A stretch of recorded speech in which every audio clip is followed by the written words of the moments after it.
The lightweight division has long featured some of the UFC's most elite fighters, competing in the highest profile fights year after year. After Khabib Nurmagomedov released his vice-like grip on the division when he went into retirement, a mad dash to fill his throne ensued, and Brazilian submission ace Charles Oliveira took hold of the title. Now, a multitude of challengers await. Let's take a look at the state of the lightweight division. Chandler retreats! Now Chandler is down! He's out! Charles Oliveira is the undisputed UFC lightweight champion! Charles Oliveira completed a long, arduous journey when he knocked out Michael Chandler at UFC 262 and became the lightweight champion of the world. Now he faces the difficult task of defending his title, but he is perhaps in the prime of his fighting life. His 9-fight win streak includes 4 submissions and 3 knockouts, and he already holds the UFC record for submissions with 14.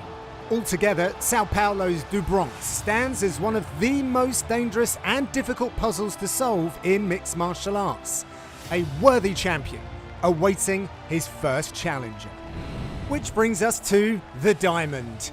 Dustin Poirier very well could have already challenged for the belt in 2021, but he decided to complete his iconic trilogy with Conor McGregor and won the rubber match at UFC 264. No other lightweight can match Poirier's resume since he moved up to 155. Gaethje nearly out on his feet. Poirier continues to land. Dustin Poirier by knockout. He is 12-2-1 with wins over Justin Gaethje, Eddie Alvarez, Max Holloway and Conor McGregor. Along the way, Poirier earned 9 performance bonuses and virtually universal respect for his attitude inside and outside of the octagon. His boxing is considered some of the best on the roster, and his durability and resilience makes him a tough out no matter the circumstance. Now that his saga with McGregor is put to bed for the time being, his focus shifts to the undisputed title. Another fighter who could have also fought for that vacant title is Justin Gaethje. Yeah, Gaethje with some... Oh, got him with an overhand right. It's Justin Gaethje! That is it! Long thought of as one of the most intriguing matchups for Khabib, Gaethje earned his shot at the Eagle after beating down Tony Ferguson at UFC 249.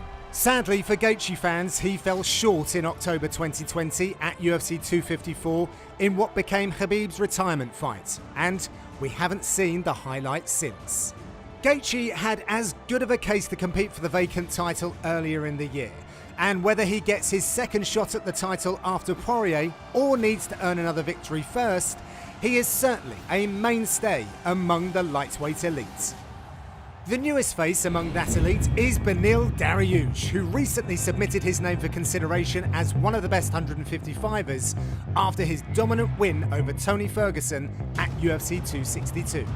The win capped a 7-fight win streak that came after a 2-year stretch without a victory, and the highlights have poured in as he rebuilt his case in the division. One of the most dangerous jiu-jitsu players at 155, Dariush showed growing comfort on the feet, highlighted by a pair of stunning knockouts in 2020. Dariush might have some work ahead to distinguish himself among the pack, but he has certainly shown the tools to threaten anyone in the top 5. And look at the immediate... Oh! Big knockout from Michael Chandler introduced himself to the division like a wrecking ball, knocking out Dan Hooker in the first round at UFC 257. That's why you paid the big bucks for Michael Chandler. The performance was good enough to score Chandler a title shot in his second UFC bout. And 1 round into his fight with Oliveira, it seemed like the 35-year-old was going to make good on every promise he made since signing to the MMA leader.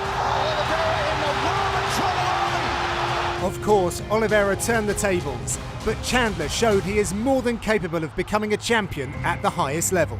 Iron has some work to do if he wants another shot at the belt, especially if Oliveira remains the champion. Luckily, any fight against the top lightweight is on the table for him. So whether his bounce-back fight comes against Gaethje, Dariush or somebody else, we know enough about Chandler to know that he will bring fireworks. Perhaps nobody on this list has as many question marks swirling around him as Tony Ferguson. The man who put together a legendary 12-fight win streak in the division now finds himself on a 3-fight skid. and El Cucuy hasn't exactly looked like his best self in those 3 fights. However, fighters like Ferguson don't go away quietly. His endless cardio and pressure forward style are all very much still there, and few are as unorthodox as Ferguson. What's next for the division's boogeyman is unknown, but if he is able to turn things around quickly, nobody should be surprised. You cannot talk about 155 without bringing up Conor McGregor. The sport's biggest star seems to have a long road back after breaking his leg at UFC 264, and predicting McGregor's next move is as difficult a venture as any. This is not over!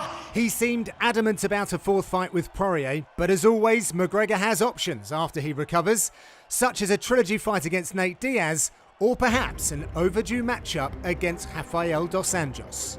Speaking of RDA, the former lightweight champion made a triumphant return to the division last November when he defeated Paul Felder.